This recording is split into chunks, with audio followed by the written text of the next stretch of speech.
Good morning, I'm Anindo Mal. Let's take a look at the stories making headlines today. Today, members of the Parliamentary Ad Hoc Committee on Nkandla will deliberate on what they saw at President Jacob Zuma's private home. The committee will resume its sitting in Pietermaritzburg after spending yesterday conducting an in-loco inspection of the security upgrades at the president's private residence. Yesterday, the committee said that the security upgrades are not worth the more than 200 million rand of taxpayers' money spent for them. Talking to Morning Live earlier, committee chairperson Cedric Frolick said the committee now hopes to submit a report on their Nkandla findings to Parliament by the 7th of August. The committee will deliberate, and we will definitely have to get the Minister of Public Works in. If the committee agrees to that, I'll put it to the committee so that we can deal with these houses that are standing, the 21 houses that are standing vacant and there is uncertainty over. And then the committee must make certain recommendations and complete its work and submit a report to Parliament before the 7th of August so that we can finalise this matter. Parliament's presiding officers, led by Baleka Mbete and Thandi Modise, will hold an urgent media briefing in Pretoria today. This is in response to how the institution will give support to the National Assembly when it resumes.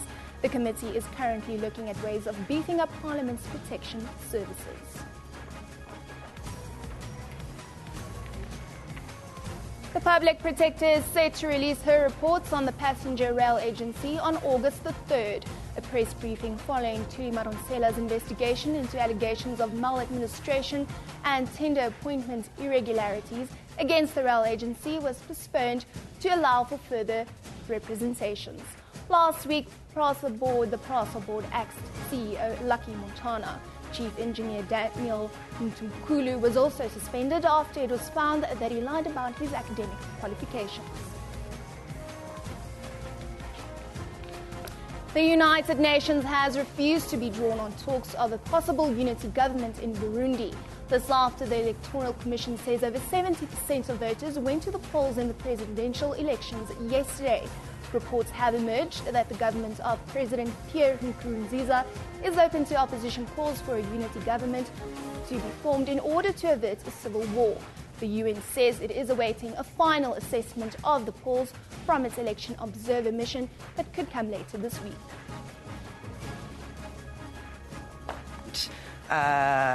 Whatever the outcome of the election, a frank dialogue between the parties that ensures the stability of Burundi and of the region. In Nigeria, multiple bomb blasts have left at least 29 people dead and 60 wounded. The attacks took place at 2 bus stations in the northern Nigerian city of Gombe last night. There was no immediate claim for the bombings, but it is suspected that the Islamist extremist group Boko Haram is responsible for the recent attacks. And as play resumes on day 3 of the first test between South Africa and Bangladesh, the Proteas are the score there is currently 276 for 5, and they're in their second innings. He can't believe his luck. Talked about how Shakib Hassan has been looking for that short delivery. That was short, but it rushed onto him. The contact in the end. Well, remember, you can find all of those stories on our Newsroom Facebook page. Just search for Newsroom. You can also follow us on Twitter at SABC Newsroom. Evan, over to you. Thank you very much, Anina. The chairperson of the Ad Hoc Committee on Nkandla, Cedric Frolick, says the Public Works Department has a lot to explain about 21 houses built for members of the SANDF and SAPS next to President Jacob Zuma's Nkandla home.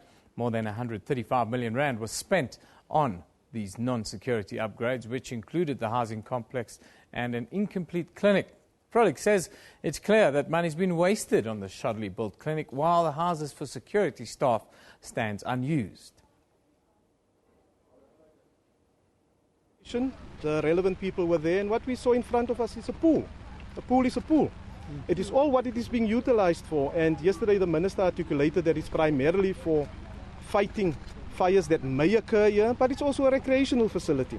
So the explanations that were given us and the demonstrations that were given in terms of the lack of pressure coming from the providers, from the municipality, that is insufficient. And the fire services competently display to us what they meant in terms of their opinion in the Minister of Police's report. So are you satisfied that it's a fire pool that's being used for firefighting? I'm satisfied that it's a pool. It's a water resource that can be utilized for fighting fires, amongst others, but it's also a recreational facility. Did you see an amphitheater? I didn't see an amphitheater, I'm sorry. My idea of an amphitheater is something a lot bigger in scale to what we have seen inside, but it will be up to the members of the committee, and you will get their impressions as well in terms of these different features that are being mentioned, because beauty is ultimately in the eye of the beholder. Are you aware? Were you aware or your attention drawn to needs or extra needs of security upgrades there? Yes, the general from the South African Police Services that accompanied us showed us clearly the work that was supposed to be completed, that was never completed. I don't want to go into the detail because that will give more information on the lack of security inside that homestead where we were. Looking at the clinic and the staff's accommodation we see here and the helipad, we were told today that it is all actually for the use of the community. Do you think this is a good place to have all these facilities instead of maybe a town nearby? Well, that's part of the discussions that we are going to have. Suffice to say, even the work in those facilities have not been completed. And at this point, Marijn, I must say Public Works have a lot to explain in terms of the facilities that were built, so-called for the police and also for the army, because the facility has never been formally handed over. In fact, we are told that the Presidential Protection Services doesn't make use of that facility, and it is being used as police barracks in the meantime, because there was a lot of vandalization taking place in that facility that is there. We are also shocked with the workmanship on the facility that you were in now, the clinic that is there. You can clearly see that people did not pay attention to the provisions that are there in terms of constructing some of these facilities. And at the moment, I would say that facility requires actually a lot of work, because it's clearly visible that money has been wasted.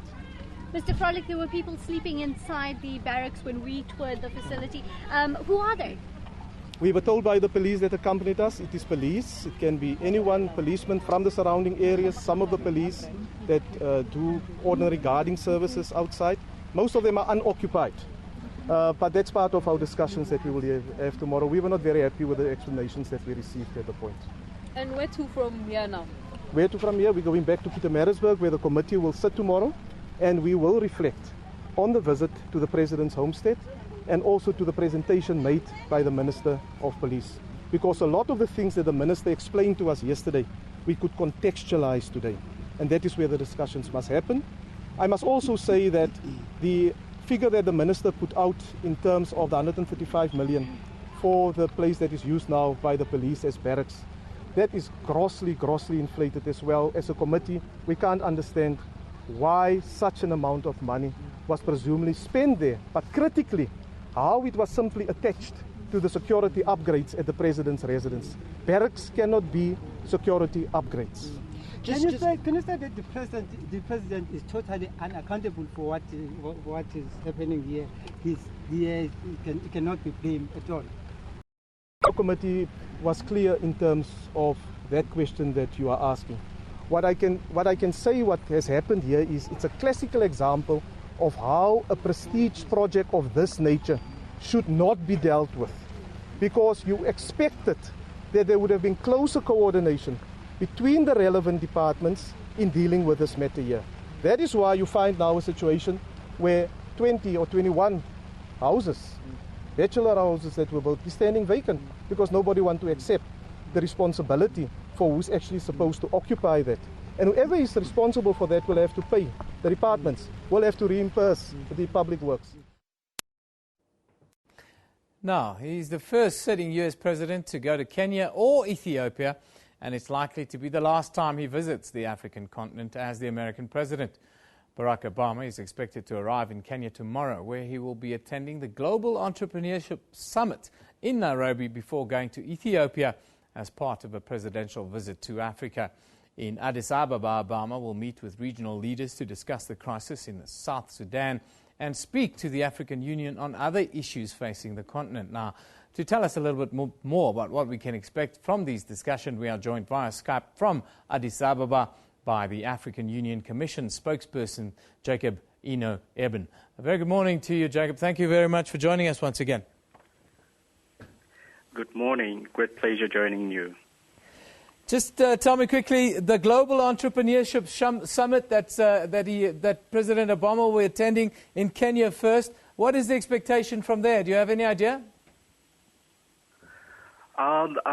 Basically, the Global Entrepreneurship Summit would fall within the framework of really trying to boost the economic cooperation between the United States and Africa. As you know, Africa is pushing hard to step up the level of industrialization, infrastructural development in order to create jobs, but also fight some of the challenges that we're facing on the continent regarding issues of development and creating employment for the youth and women in order to spur development. Jacob, now he'll travel to Addis Ababa next. Have you got any idea what the discussions will be with the African Union about when he gets to Addis? Yes, you rightly indicated this will be the first time that the American president or sitting American president will be visiting Ethiopia, and for that matter, the African Union. It's an absolute delight for the African Union to welcome His Excellency President Obama to the African Union and to engage with him on issues which the continent has been engaging with. As you know, this wouldn't be the first time that the President Obama, will be meeting with Her Excellency Dr. Nkosazana Dlamini-Zuma, chairperson of the African Union Commission. It's just going to be like one or the third, if I'm not mistaken. The first having been in June in 2013, where they discussed, issues related to strengthening collaboration between the African Union and the United States. So they're going to take that discussion forward, in my imagination, and it's particularly of great interest to the African Union at the point in time where we have the Agenda 2063 framework document for development crafted and adopted, and a 10-year implementation plan. So the leadership of the African Union, particularly the chairperson of the African Union Commission, Dr. Dlamini-Zuma, will be engaging with the president at the bilateral level discussion on how we move forward with some of the specifics that we need to implement within the 10-year program, focusing on areas of youth development, women's engagement and empowerment, and the skills revolution, which she has been talking about a lot, and particularly also focusing on industrialization of the continent, which will, really contribute to overcoming some of the challenges that we face on the continent. If you recall, when the U.S. president met with African leadership last year in August, part of the discussions focused around, really encouraging U.S. investment on the continent. And so the discussions will be, will move forward. And even the entrepreneurship summit that he is attending over the weekend in Kenya will fall within the same framework. Jacob, if I can ask you quickly, a lot of criticism in America because of President Obama's visit to Ethiopia in particular, because of what they cite as the poor human rights record. How do you at the African Union, how do you view this? As you know, we have on the continent one of the first, you have about 10 of the fastest growing economies in the world are in Africa. And Ethiopia is one of those shining examples in very many areas. And so it will be a big mistake if you are a great power and you don't engage with countries that are making such great strides in terms of development. So such criticisms, I'm sure they will have to be rightly put in perspective, because Ethiopia, like Kenya, like Nigeria, South Africa, and many of the countries on the continent, this is the time that any country that really wants to do serious business would really need to engage with them.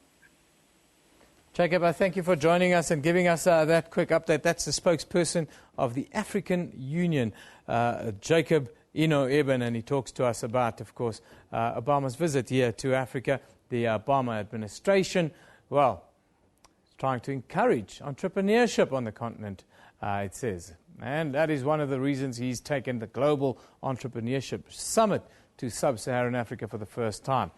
This is some of the comments that have been coming in from all around the continent with regards to the visit. Kiranto Calvin says, as history has it, America will do something that's in the best interest of Americans. Very well said there.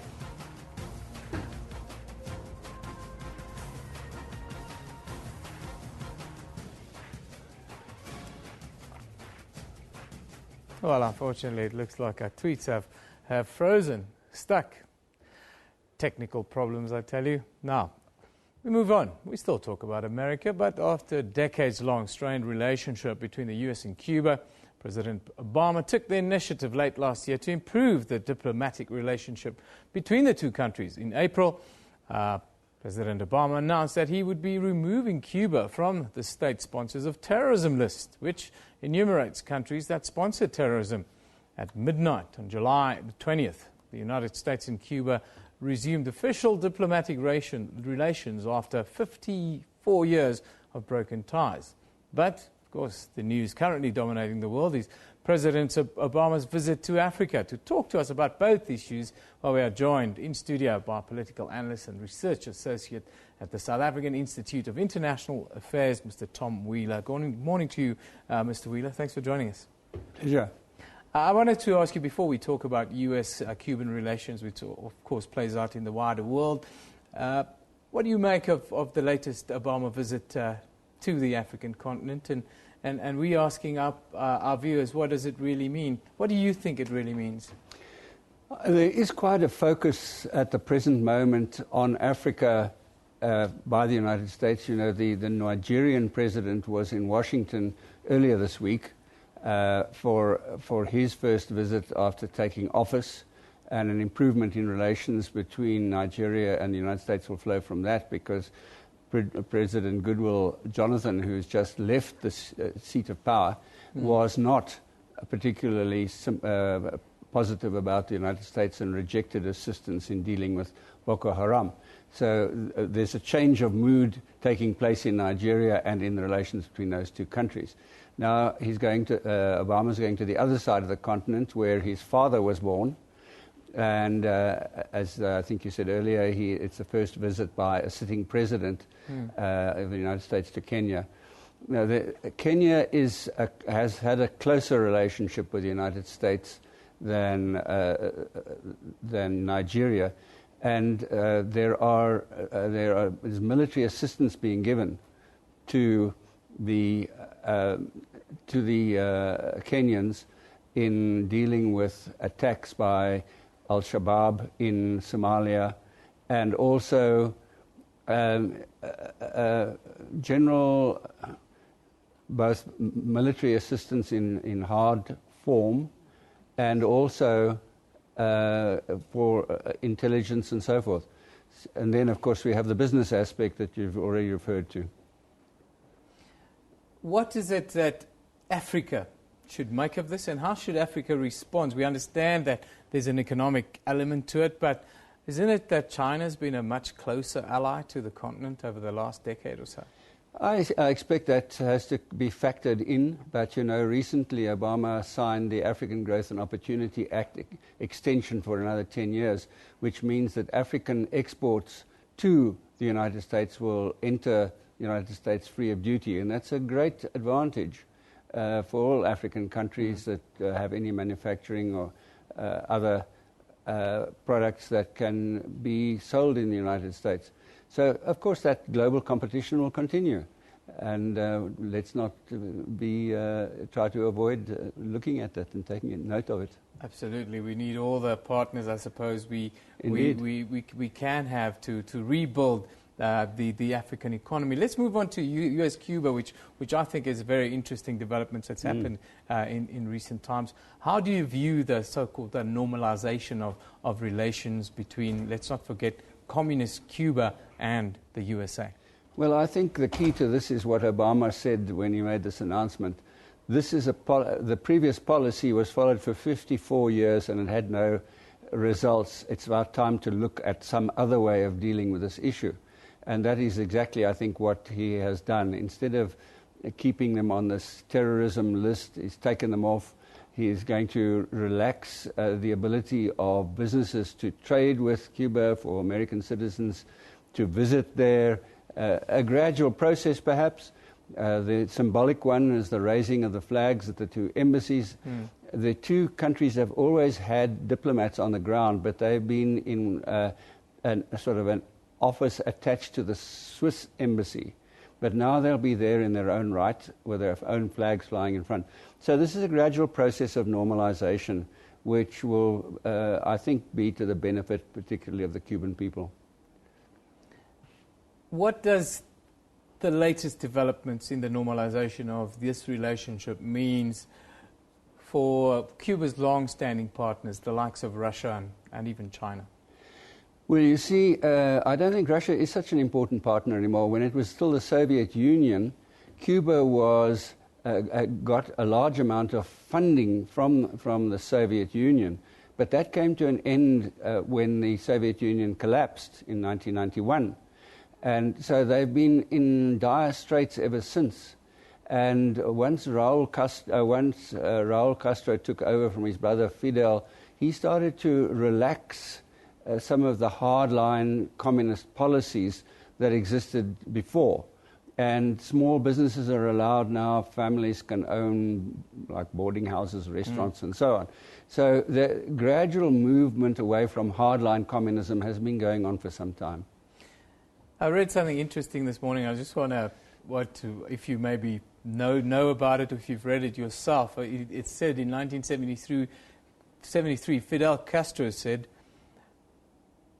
the relations between the US and Cuba will only be normalized if there's a Pope from South America and if there's a black American president, of course, which just people laughed out of hand. Yes. Have you read anything around that? Well, I haven't, but the Pope certainly did. It comes from Argentina, and he did play a role in encouraging what has happened. And, of course, we have a black American president. So that is quite some foresight on the part of Fidel. I'd never heard that before.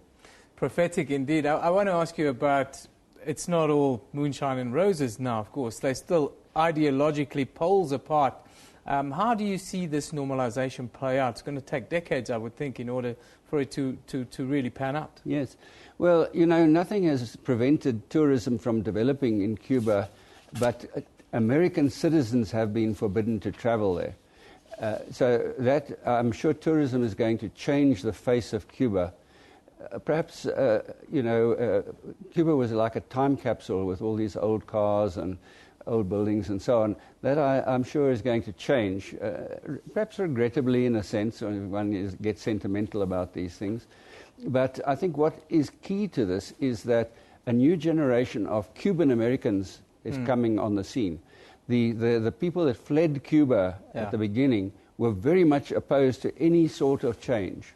Yeah. Now you've got the younger generation who feel that let's move on, and they will give support, I think, when the decisions have to be made. Now, Barack Obama will be out of the White House shortly. We all know about that. There's even a chance that Donald Trump might be coming into the White House. What is that going to mean for Cuban-American relations? Well, we hope that Obama can carry it so far forward that it's irreversible before that happens, and he's got just about 18 months still in office. What would the world look like if Donald Trump became the American president? Yeah, well, he said some pretty weird things since so I wonder if he ever would become president. I think there are some, let me be blunt, better candidates than he. I have actually met him. Well, there's been a lot of jokes made about his hair and about his political disposition, all of that. I thank you for coming in and joining us today. That's Mr. Tom Wheeler, who's a political analyst and research associate at the South African Institute of International Affairs. Yes, let's now move on and take a look at our pick of the day. This one comes from Azhar Hamid, and it's captioned, "An additional 6,000 individuals have fled the country overnight. Burundi's refugee crisis escalates."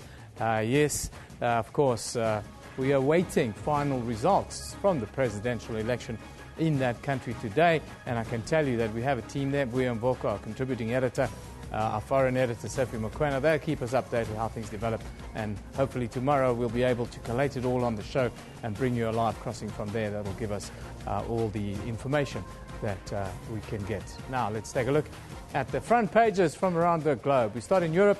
The Times reports that a key aide of Osama bin Laden has been killed in an airstrike near the Syrian-Turkish border after Washington spies told the Pentagon that he was plotting to use a Western commercial aircraft for a terrorist attack on U.S. soil.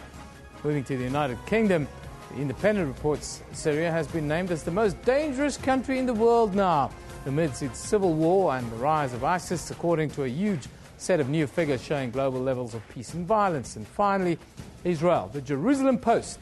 Well, 2 Israelis indicted in the U.S. and facing extradition for allegedly using fake passports and identities to run a stock fraud scheme that made millions were ordered kept in custody for 20 days by the Jerusalem Magistrates Court due to the fear that they pose a flight risk.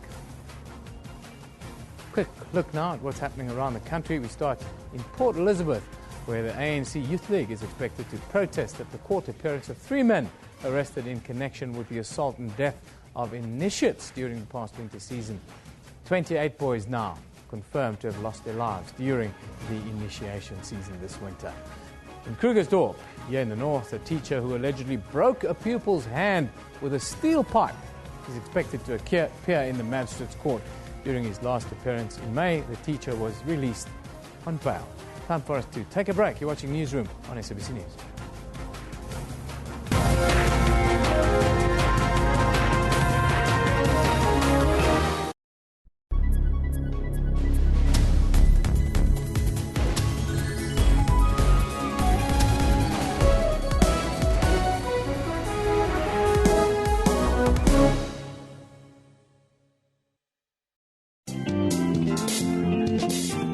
COMPASS, an acronym for Community Provision and Social Services, does more than just house destitute women and children. I was given my first meal. My kids, they ate like... We need to start seeing opportunities to create something great for South Africa. Now a senior consultant at COMPASS, Hafiza has managed to get an apartment for herself and her 2 children. I am a conqueror. I am a victor over cancer, over poverty, over being without. Join me, Refiwe Mwiba, on Bophelong, your show about those who take on and conquer life's challenges, every Saturday at 17:30.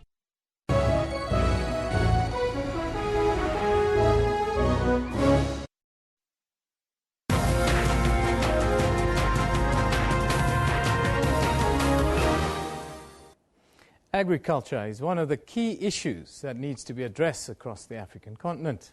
The need for skilled workers and better technology, the issue of poverty, and the recent phase of drought may seem like a great task, but according to an African traveller and, of course, author of Connect with the Continent, Terry Bien, there seems to be rapid growth in agriculture across Africa. Growth in agriculture is equivalent 3 to 4 times the growth in any other sector in the world and contributes more than 30% of the gross domestic product for most countries in Africa. This week, of course, US President Barack Obama will be visiting a number of African countries to address several key issues affecting the continent, including agriculture, which remains the key to bringing rapid and inclusive growth to most of the economies here. Now, joining us in studio is Terry Bien himself. Good morning, Terry. Thanks for joining us again. You're welcome. Good morning. Last time Barack Obama visited South Africa and talked a lot about that was about 2 years ago now, I think, talked a lot about cooperation within the agriculture sector, Africa being a bread basket and having to feed itself. You travel all over the continent. Is that one of the things that really stand out for you now, and can we make the link? No, absolutely. I think he was referring to one of his... In the inner sanctum in the Democratic Party, you got people like Hillary Clinton. Yeah. She was a real visionary in the agricultural sector. I think in Africa, when you talk agriculture, you talk kind of pre-2008 and post-2008. Before 2008, what had happened was the world had, in its kind of well-meaning fashion, flooded the continent with a lot of low-cost product, essentially in the form of aid, making it very difficult for local African farmers to sell their stuff because there was no market for it. Yeah. That shifted since 2008 into food security, and the withdrawal of aid, or the refocusing, has gone into investment, and it's not aid. So he's quite right in the sense that we do need to be able to feed ourselves as a continent, but there are being some real limiting factors to that previously that I think are now being removed. Can Africa become the breadbasket of the world? I see a stat that says 50% of the world's arable land that's left is on the continent. And is it our responsibility to make sure that we turn it into a breadbasket for not just for the continent, but for the wider world? I mean, yeah, that statistic's absolutely correct. I mean, you can fold China, Russia, India, and you've still got space into the continent. The opportunity is really big, but the challenges are also equally as big. I think we have a responsibility to, first of all, feed ourselves before we feed the rest of the world. But the challenges are quite significant. I mean, you have a lot of subsistence farming going on across the continent. You have a challenge where farmers are not properly educated in how to get the right yields from their crops. Good example is African farmers average about 1 tonne per hectare, where mechanized farms globally average about 4 to 6 tonnes per hectare. So there's a lot of work to do to get the value out of that asset that we have. You talk about the challenges, overcoming those challenges. One of the key issues has to be technology. How are we going to overcome the challenges of technology on the continent? Well, technology falls into 2 categories continentally. It falls into mechanization. So you've got a situation where you don't have people on the land themselves. They're using modern farm equipment that will get them a much greater return. The other thing is using technology for education. There's a great little app out of Ghana called Farmline. It talks about 200,000 subsistence farmers across the continent, sharing information with them on pricing, on education, and on best practice. And it's those kind of sort of technological evolutions that we need to kind of push agriculture forward. How far are we off from overcoming or from seeing this technological evolution happening? I think it's going to take a while. There is a cultural bias in Africa towards small-scale farming. There are not a significant number of large farms, sort of mass farms. So what you have is this inhibiting factor which prevents sort of agriculture from growing as rapidly as we would like it. I think the key issue, as we've spoken around, is mechanization. The other issue is definitely education. You see graduates coming out of colleges with degrees that have never sat on a tractor, that have never plowed a field, that have no real connection to what actually happens on a day-to-day basis on a farm. It's clear that there's this massive opportunity.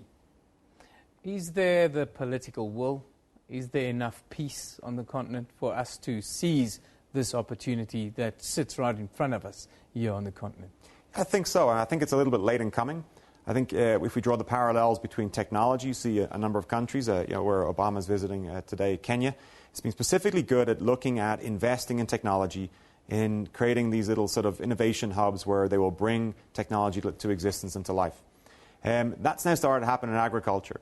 So in agriculture, you have a situation where innovation centres are being set up across the continent, but it relies heavily on one thing, even it relies on investment. Economists reckon we need about $50 billion a year to invest in agriculture continentally so it can start to leverage its potential. Is that why Barack Obama is here? Is he going to give us the money before he leaves office? Him personally, I don't think he's going to write that big of a check. He might give his grandmother a bit of cash to kind of expand her farm. I visited that part of the country a couple of months ago. It's up in the sort of the lakes region near Kisumu. It's very, very beautiful. But what he's most likely going to do, he's going to shine a spotlight on the agricultural opportunity, and he's going to be able to sort of open the floodgates for foreign companies, foreign investors, foreign banks to be able to provide microfinance loans to cooperative-style structures in various countries so those farmers can come together, rent equipment, get educated, and start to yield a benefit. Terry, I hope that you are right. And it's not a mirage, because we need to really seize this opportunity. Thanks for joining us. As always, a man that travels the length and width of the continent, and no one knows more about what's really happening. And Terry says agriculture is where it's at, springing up all over the continent. Thanks for joining us. Now, time for us to take a look at some of the comments. Norman, Obama in Kenya, happy to have you. Finally, the promise is fulfilled. Summer Bridge crossover. Now we can't walk in town without an ID. Are we getting recolonized? Obama in Kenya, says sponsor. Then Oromia says, I welcome President Obama's visit to Kenya and Ethiopia, but I have suggestions of the things he should do while there. Joe Ndungu says, what does Obama's visit mean for Sino-African relations? I will visit Addis Ababa and Nairobi to ascertain. Well, Africa needs all the partners it can get. That's the message from all our experts here. Now, let's move on and take a look what's happening on our Facebook page here at Newsroom.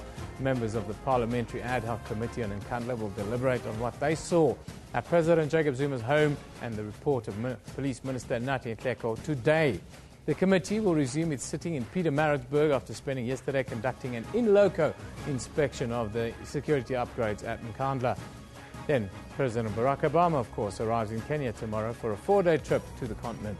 It's the first time he's visited his father's homeland since taking office and is likely to be the last time he visits the continent as President of the USA. Obama will be attending the Global Entrepreneur Summit in Nairobi before going to Ethiopia. And then Greek Prime Minister Alexis Tsipras contained a rebellion in his left-wing Syriza party to win parliamentary approval today for a second package of reforms required to start talks on a final rescue deal. Of course, for more updates, you can go to our Facebook page. It's SABC Newsroom, and you just put it in the search bar, and it kind of pops up. Time for us to take another break. We'll be back shortly.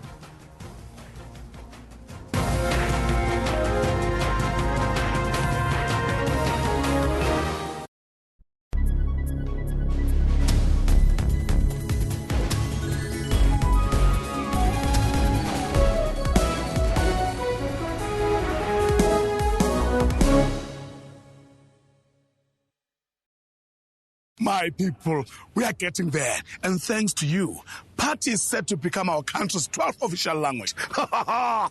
Here's today's word. Substitute. Replacing a drinking buddy with somebody more fun. That's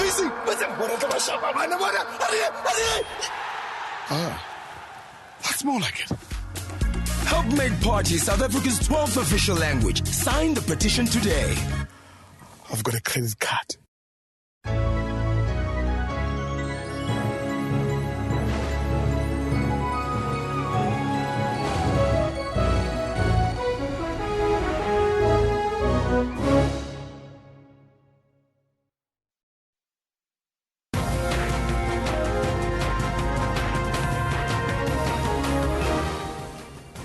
Welcome back. You're watching Newsroom on SABC News. Let's take a look at the stories making headlines today. Today, members of the Parliamentary Ad Hoc Committee on Nkandla will deliberate on what they saw at President Jacob Zuma's private home. The committee will resume its sitting in Pietermaritzburg after spending yesterday conducting an in-loco inspection of the security upgrades at the president's private residence. Committee chairperson Cedric Frolick says the committee now hopes to submit a report on their Nkandla findings to Parliament by the 7th of August. The United Nations has refused to be drawn on talks of a possible unity government in Burundi. This after the Electoral Commission says over 70% of voters went to the polls in the presidential elections yesterday. Reports have emerged that the government of President Pierre Nkurunziza is open to opposition calls for a unity government to be formed in order to avert a civil war. And in Nigeria, multiple bomb blasts have left at least 29 people dead and 60 wounded. The attacks took place at 2 bus stations in the northern Nigerian city of Gombe last night. It's suspected that the Islamist extremist group Boko Haram is responsible for the recent attacks. Well, remember, you can find all of those stories on our Newsroom Facebook page. Just search for Newsroom. You can also follow us on Twitter at SABC Newsroom. Evan, back to you. Thank you very much, Anine, once again. Now, The 6th annual National Book Week kicks off on the 7th of September this year. As the nation honours Nelson Mandela's legacy this month, the campaign celebrates Mandela Day with a call to action for individuals and businesses to join the Buy a Book campaign. That's 67 books for 67 minutes. Guided by Madiba's passion for education and reading, the Buy a Book campaign will put books in the homes of underprivileged individuals. And to tell us a little bit more, well, we're joined in Cape Town by the CEO of the South African Book Development Council, Elitha van der Sant. Good morning, Elitha. Thank you for joining us. Good morning, Urban, and it's good to be back. It's always nice to have you with us. Tell us, the MBW is back in full force. Just tell us about the drive, what you will aim to achieve this year. I understand you've got lots of programs around the country. Yes, we have. There are two themes running for National Book Week in 2015. The first one we're carrying on from last year, which is the Going Places, where we are travelling through the country to bring books to more people who are not exposed to it. And the other one you just mentioned, which is Buy a Book, where we're asking corporates, individuals, families to go out and buy, those who don't have books, a book to read. Now, part of the drive is to support local authors. Tell us, who are some of the authors you've been working with and what kind of works are they putting forward? I need to preface this by saying that with National Book Week, we're speaking to an audience that don't necessarily engage with books. So the way we work with authors are different too. We look at the areas that we're going to, which communities we're working with. And so we need to provide them with content that they can understand and that is relevant to them. So over the years, we've worked with authors like Sindiwe Mkona, Kinam Shlope, Sykes Mda, Tembalani Ngawewa. Those are the authors we work with who are telling stories from the communities that they come from. And this year we are traveling to different areas and we are finalizing our list of authors to look at how they're going to be interfacing with those communities. And the authors specifically come in from a motivational point of view as well, so that I can see that no matter where I come from, I too can achieve more and get to more in life. Now, a survey by you guys indicates that 51% of households in South Africa did not have a single book in their home. How are we changing this, and how does the National Book Week help to change this? This is where our new drive Buy a Book, the Buy a Book campaign comes in. It is up to all of us to ensure that we are able to share the magic of books with those who don't have it. So our call, therefore, is to individuals to go out and buy a book and look in their circle. It might be your domestic, it might be your gardener, it might be children around you who don't have a book in their home. Look for a relevant book and go out and buy a book. And specifically to corporates who have CSI initiatives and who invest in Mandela Day, for example, to look at how they can use the 67 and make it possible for more people to own books. And that is our call to action for corporates, specifically 67 books for 67 minutes. Now, the National Book Week, you're also partnering with the Cape Media Corporation. Tell us about this partnership a little bit. Yes, Cape Media is the company that we launched the 67 books for 67 minutes with, where every year they do something for Mandela Day. And they immediately was attracted to the idea of going out and buying books, 67 books for 6,700 Rand, and to share this with communities that they work in.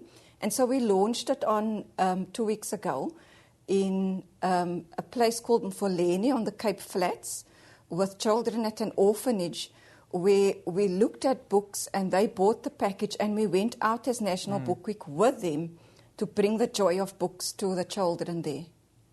Elitha, we've run out of time. I thank you for joining us. Fantastic initiative and all the best with National Book Week. It's absolutely shocking that more than half of the homes in the country don't even have one book in it. That's the CEO of the South African Book Development Council, Elitha van der Sant. She joined us from Cape Town talking about National Book Week. Now, to conclude matters with a bit of good news. Here to give us the good news from the continent, the African continent, as always, is New Innovation founder Kato Machar. Now, New Innovation, don't forget, is a digital platform that focuses on amplifying innovation and good news from across Africa. Along with New Innovations, the platform highlights selfless actions by individuals, companies and governments on the continent. Kato, it's always nice to have you with us. Yes. My friend, thank you for joining us again this morning. If I can just get my seat here. It's a pleasure. It feels like home already. There you go. Thank you very much. Now, let's talk about what's happening. I see an opportunity for entrepreneurs to represent South Africa. It is in Turkey at the G20 Young Entrepreneurs Alliance Summit. Are you going to travel there again? Fortunately, yes.